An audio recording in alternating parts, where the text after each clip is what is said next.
Hi there, Massy here, author of the Guidebook to Optimum Health, and welcome to, this is Pillar 4, but it's actually the 5th video. If you haven't seen the series of videos, if you can go back to the first video where I introduced some of the specific concepts and philosophies for this optimum health journey and what we're trying to create here when we talk about optimum health.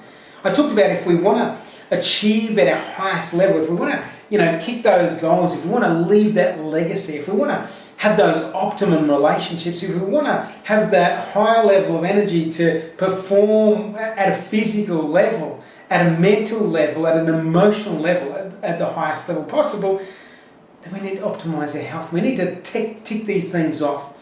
And for me, it's ticking off 6 things. And so far in this video series, we've ticked off 3. First pillar was physical activity. Second pillar was nutrient density. Third pillar was detoxification. Now we come to the 4th pillar. And this 4th pillar, closes up this group that I call lifestyle changes. So I say that if we want to radically change the level of our health by taking up, we need to radically change our lifestyle. So this is the 4th piece of the lifestyle puzzle, the lifestyle changes we need to make. So for me, rest is about, again, there's a couple of parts of this. It's the rest, when we talk about rest, most people think about sleep, and that's an extremely important part of this rest process.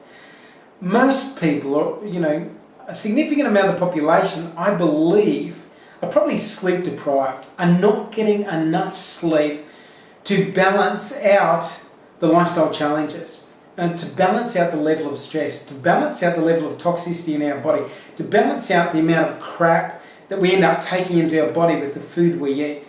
So again, not getting enough rest to allow for this self-healing of the body. The body wants to self-heal. It wants to rejuvenate, regenerate, and create new cells in our body, but it can't do it if it doesn't have the environment to do so. And part of creating that environment is creating that restful place and space. So when we relax our body, when we go into this restive state, when we go into this sleep state, our body can start doing the work. What also is important with sleep and making sure we get enough sleep is we actually need to go through certain cycles of REM sleep, rapid eye movement sleep. If we're not getting enough rapid eye movement sleep, we're not processing enough within our brain. Part of that rapid eye movement process is about processing short-term to long-term memory. We have so much stimuli coming in, our brain needs the opportunity at night time as we go into that deeper level of sleep to process, to sort of take from all those inputs, what do we need to put into long-term memory? The brain wants to be there to protect and serve us. So it wants to pull out all the pieces that is going to help it, become better and better, to help it grow, to help it protect. And that is one of the principal roles of the subconscious part of our brain.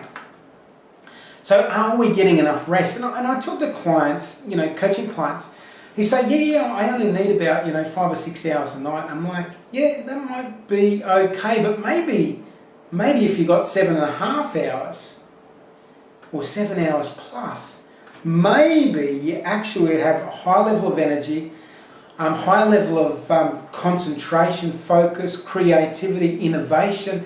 You're able to problem solve at a high level. Maybe you can manage stress. Maybe you become more resilient. So again, it's about understanding that as well. And we don't want to just survive. We want to thrive. And maybe, just maybe, to thrive, it means having that higher level of sleep, those extended hours. So that's one part of the rest. The other part is, micro breaks and macro breaks. So I talk about, taking those mini breaks through the day. So instead of working like a 16th century or 17th century or 18th century, whatever the century is, the coal miners. So rather than working like a coal miner, just going at it, making sure we take these mini breaks. And there's a lot of research going into what is optimum for us. And as neuroscience starts to grow its collective knowledge about how this brain functions, getting clear about the idea of having these spurts, these powerful spurts, but this period of rest. We cannot perform at this optimum level unless we have this balance of rest for it. So these are the 2 pieces of the same puzzle. To achieve at this high level, of, that sprinter who's sprinting flat out, pushing himself extremely hard or herself extremely hard, there needs to be this balance of deep rest. So the harder we push ourselves, the deeper we need to rest. The more stressful the environment we operate in, the more important it is to have this deep rest. So you can see the balance there. So that is the fourth pillar to optimum health when it comes to the lifestyle things. Radical change in our health, radical change in our lifestyle. So if we're not where we are, if you're not where you are from a health perspective, maybe time to look at that. And again, I go into a lot more detail on some specific strategies, some specific things in the actual guidebook to optimum health. So if you want to do the deeper dive stuff, check that out. Like I said, if you've got any questions for me, duck down below. That will shoot you across to my website. On there, you can either send me a contact request to the website. You can click on the link that'll take you to my Facebook page. Ask me any questions you like. I love problem solving. I love trying to work out in your specific situation what is the little things that you can do that are going to make the big difference. That's me. I'm about being strategic about this. What's the little thing we can shift that's going to make that big difference? It might be that extra hour of sleep. Bang! Suddenly you've got this high level of concentration. Suddenly you're not stressed out so much. Suddenly you're a little bit brighter. You've got higher vitality. Maybe that's a little piece of the puzzle.